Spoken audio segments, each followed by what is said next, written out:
The blower motor resistor controls the fan speed in your vehicle's HVAC system. A common symptom of a bad resistor is the fan only working on high speed.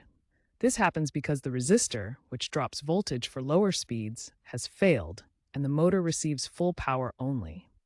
Another symptom is no fan operation at all on low or medium speeds or intermittent speeds. Unusual noises like clicking can also indicate a failing resistor. Overheating or burning smells may emanate from the resistor itself.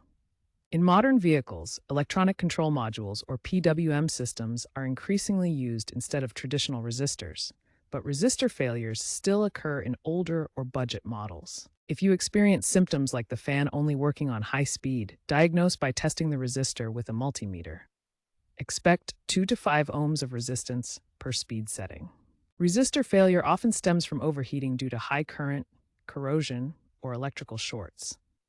This is worsened by poor vehicle maintenance. Replacement is a common fix for faulty resistors.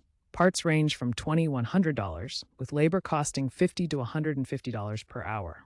The resistor regulates voltage in the blower motor circuit, allowing different fan speeds. Keep in mind that modern electric vehicles don't have blower motor resistors. They use solid-state controls instead. Regular inspections can prevent resistor failures, which, if ignored, can lead to motor burnout.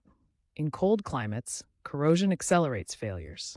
According to RepairPal, blower motor resistor issues account for 8–10% of HVAC repairs.